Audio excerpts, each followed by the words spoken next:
بسم الله الرحمن الرحيم. إن الحمد لله نحمده ونستعينه ونستغفره ونعوذ بالله من شرور أنفسنا ومن سيئات أعمالنا. من يهده الله فلا مضل له ومن يضلل فلا هادي له. وأشهد أن لا إله إلا الله وحده لا شريك له. وأشهد أن محمدا عبده ورسوله صلى الله عليه وآله وسلم.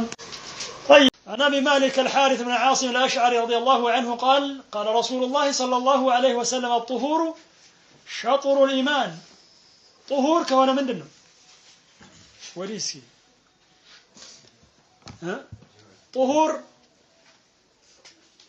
أي فعول إنه فعول بفتحنا فضما سوى. ما الفرق بينهما؟ الطهور والطهور، السحور والسحور، الوضوء والوضوء. ብዙ ጊዜ ያነሳውላችሁ ይመስለኛል።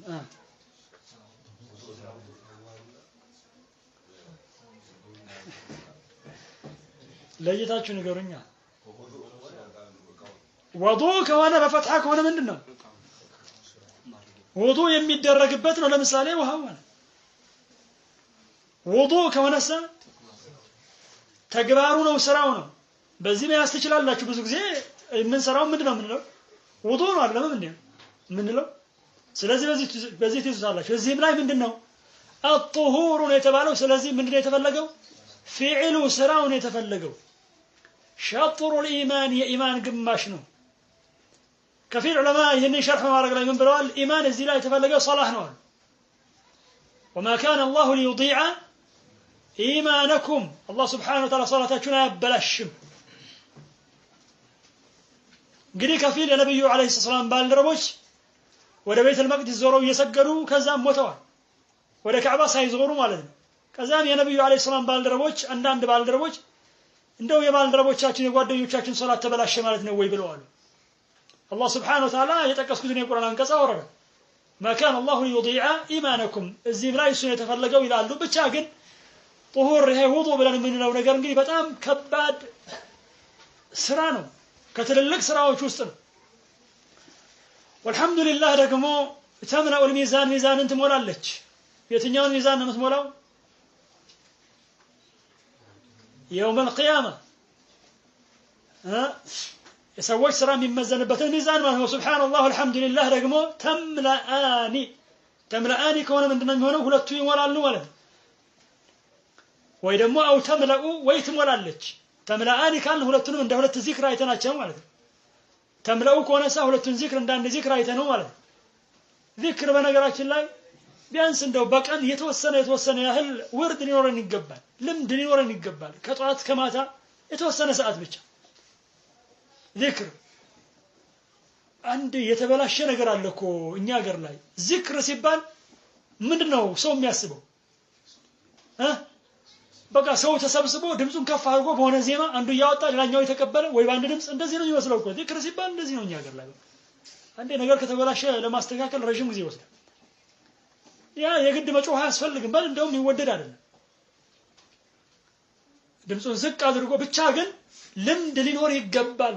አንዳንዴ ድምጽ ትንሽ ከፍ ቢል ችግር የለውም። በርግጥ ለምሳሌ ከሶላት በኋላ ነብዩ አለይሂ ሰላም ባልደረቦቻቸው እንዳደረጉት ማለት ነው።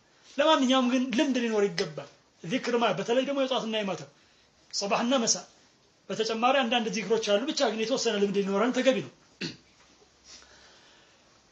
ما بين السماوات والأرض بسماواتنا بمدر ያለውን ትሞላለች። ያው ከባባድ ስራዎች ናቸው ማለት ነው። والصلاة نور ነው። ሶላት ኑር ነው። እዚህ በዱንያ ላይ ራሱ ሐቅን እንድትመለከት ብርሃን ይሆንልሃል። الصدقة برهان صدقة ደግሞ ብርሃን ነው፣ ማስረጃ ነው፣ የሰዎችን ኢማን የሚመሰክር ነውና وتحبون المال حبا جما الله سبحانه وتعالى እንደገለጻቸው የሰው ልጅ እኮ እንደዚህ ነው። ገንዘብን በእጅጉ ይወዳል። ታዲያ የምትወደውን ነገር በመታወጣ ጊዜ በአላህ Subhanahu Wa Ta'ala መንገድ ላይ የሚያሳየው ምንህን ነው? የኢማንህን ጥንካሬን የሚያሳየው ማለት ነው። ይሄንን ማስለመድ ነው እጅግ። ካልሆነ ታስሮ ነው የሚቀረው። በተለይ ለቤተሰብ ለዘመድ ሲሆን ደግሞ የበለጠ ነው። ሪያዳ ያስፈልገዋል። እያንዳንዱን ስራን ብታጤኑት ማለት ካላለማመድከው ወላሂ ከባድ ነው የሚሆነው።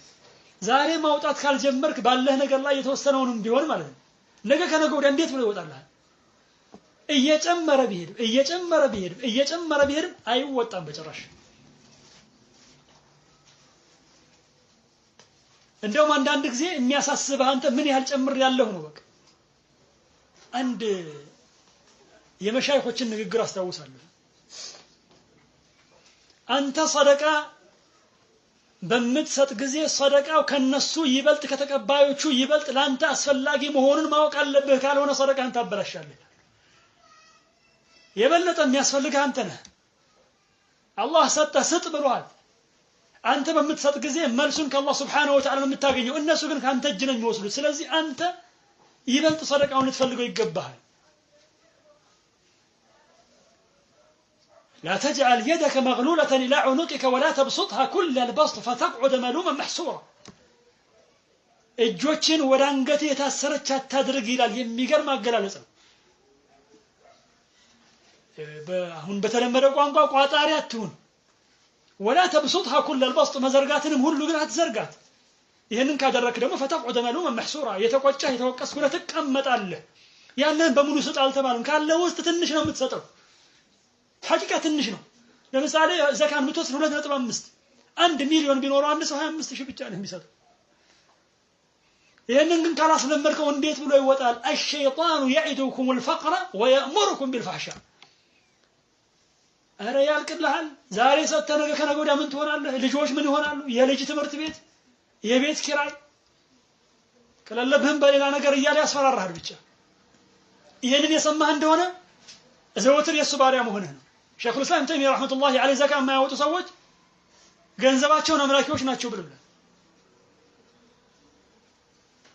የቀለለ ነገር ተጠይቀው ያለ ለምንድን ነው የማያወጡት ስለዚህ እንዲህ አይነት ነገሮችን ለማስወገድ ስስት የመሳሰሉ ነገሮችን ለማስወገድ ምን ያስፈልጋል ነፍስን ማለማመድ ያስፈልጋል ሌሎች ስራዎችም ላይ እንደዚህ وسبحان الله الحمد لله تملأني أو تملأ ما بين السماوات والأرض والصلاة نور والصدقة برهان والصبر ضياء تقص رقمه ضياء نوال يبرتع هنا برهان ነው እንግዲህ በመተታገስ ጊዜ እንግዲህ በርካታ ከባባን ነገሮች ካንተ የሚገለጡ ይሆናሉ የሚወገዱ ይሆናሉ والقرآن حجة لك أو عليك قرآن لانت ማስረጃ ነው ወይ ባንተ ላይ ማስረጃ ነው የሰራህበት እንደሆነ ላንተ ማስረጃ ይሆንልሃል ያልሰራህበት እንደሆነ ባንተ ላይ ማለት የምንማረውም ትምህርት ይሆን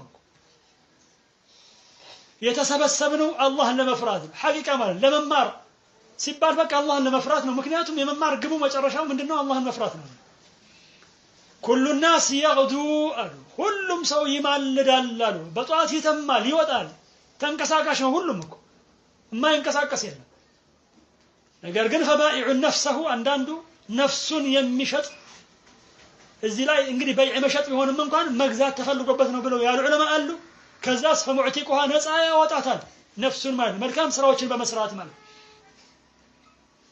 ሶላት ላይ ታያዋለ ሰደቃ ላይ ታያዋለ ሌሎች መልካም ስራዎችም ላይ ታያዋለ አንዳንዱ ነፍሱን ነፃ ያወጣ ማለት ሌላው ሰው ሙቢቁሃ ወይ ደግሞ የሚያጠፋት ይሆናል መጥፎ ስራዎችን በመስራት ወንጀል ውስጥ በመግባት ማለት ነው والله تعالى اعلم وصلي وسلم على نبينا محمد